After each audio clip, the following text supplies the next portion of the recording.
শত মানুষের দাবি গরিবের দাজ্জাল আব্বাসী মানুষের ভালো সহ্য করতে পারে না। সুন্নাহ ফাউন্ডেশনের প্রত্যেকটি কর্মকাণ্ডের বিরুদ্ধে অভিযোগ তুলেছেন আব্বাসী। তিনি দাবি করেছেন সুন্নাহ ফাউন্ডেশন মুসলমান ব্যতীত অন্য কোনো মানুষকে সাহায্য করে না। তিনি নিজেও তাদেরকে সাহায্য করতে চেয়েছেন, কিন্তু তারা নাকি বলেছে আমরা নন মুসলিম সাহায্য করি না, তাই তার কাছ থেকে সাহায্যের টাকা তারা নেয়নি। এবং এও দাবি করেছে তারা শুধু সুযোগের অপেক্ষায় থাকে কবে দেশের মধ্যে বন্যা আসবে আর মানুষ বিপদের সম্মুখীন হবে, তখন সেই সকল মানুষের দোহাই দিয়ে তারা লক্ষ কোটি টাকা আত্মসাৎ করে নেবে। এই সকল কথার পরিবর্তে তাকে কি বলছে একটু শোনেন। আপনি যে মতবাদের হোক, সেটা সুন্নাহ মতবাদের হোক, আব্বাসী হুজুরের মতবাদের হোক, আপনি যখন একটা সমাজের উন্নয়নের জন্য, গরিব অসহায় মানুষের জন্য কাজ করবেন, তখন আমরা এটাকে সাপোর্ট করব, এনকারেজ করব, উৎসাহ দিব। তা না দিয়ে আমরা যখন এর বিরুদ্ধে কথা বলি তখন কিন্তু সমস্যা। আমি আব্বাসী হুজুরকে আমি মনে করি অনেক বড় স্কলার, ওনার অনেক ডিবেট আছে, কিন্তু আপনি ওনার বডি ল্যাঙ্গুয়েজটা দেখবেন। উনি যখন কথা বলে ওনার চোখের দিকে তাকবেন, একটা চোখ এরকম লাফায়, ওনার বডি ল্যাঙ্গুয়েজের দিকে তাকাবেন, হিংসায় মানে জ্বলতে জ্বলতে মরে যাচ্ছে। উনি কিসের উপর এত হিংসা আমি নিজে জানি না। আমি মনে করি ওনার একটু মানসিক চিকিৎসা করানো দরকার, কারণ এই উনি উল্টাপাল্টা কথা বলতেছে।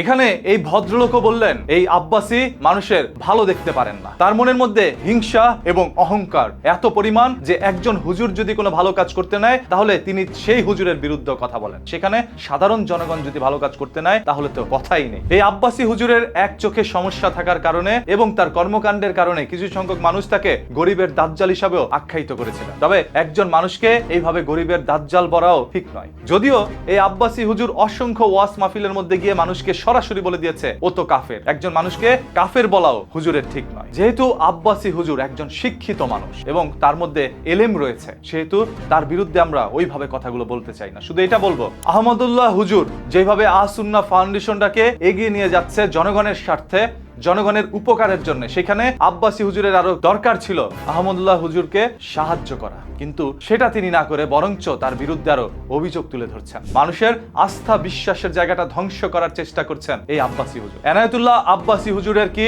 আরো কোনো মতলব রয়েছে, নাকি শুধুমাত্রই মানুষের ভালো তিনি সহ্য করতে পারেন না বিদায় এই ধরনের কাজগুলো করছেন? আপনাদের কাছে কি মনে হয়? আপনারা মতামত জানাতে থাকেন। তার আগে আরো একটি কথা বলি, বর্তমানে বাংলাদেশে অসংখ্য কন্টেন্ট ক্রিয়েটর পয়দা হয়েছে যারা এই সমাজকে বিকৃত যৌনাচার শেখাচ্ছে। দেখবেন কোন একটি দুর্যোগের মুখে যখন এদেশের জনগণ পড়ে তখন তারা ওইখানে ছুটে চলে যায়। তাদের ওই মানবিক কাজগুলো দেখে আপনারা আবার তাদেরকে সমর্থন করে যাচ্ছেন, লক্ষ কোটি টাকা তাদের বিকাশ অ্যাকাউন্টে পাঠাচ্ছেন। সেখান থেকে কিছু টাকা মানুষকে ডোনেশন করে বাকি সব টাকা তারা মেরে দিয়ে আঙুল ফুলে কলা গাছ বানিয়ে ফেলে। এরপর তারা হয়ে যায় আপনাদের কাছে সুপার হিরো। এদেরকে নিয়ে আপনারা কথা না বললেও আপনারা বলছেন একজন হুজুরের বিরুদ্ধে। একজন হুজুর সঠিক হাদিস জানে, সে 1 টাকা মেরে দেওয়ার আগে ভয়ে বারবার চিন্তা করবে যে এই গরিবের 1 টাকা মেরে দিলে আল্লাহ আমাকে কি শাস্তি দিতে পারে, কারণ তিনি সেই শাস্তি সম্পর্কে ধারণা রাখেন। আর যে সকল এই যে অশ্লীল কন্টেন্ট ক্রিয়েটররা বন্যার মধ্যে গিয়ে পানিতে ঝাঁপিয়ে পড়ে ভিডিও বানাচ্ছে, এরাই প্রকৃতপক্ষে মানুষের টাকা মেরে দিচ্ছে। সেই সকল অশ্লীল ব্লগারদের কথা বলছি। আপনারা বললে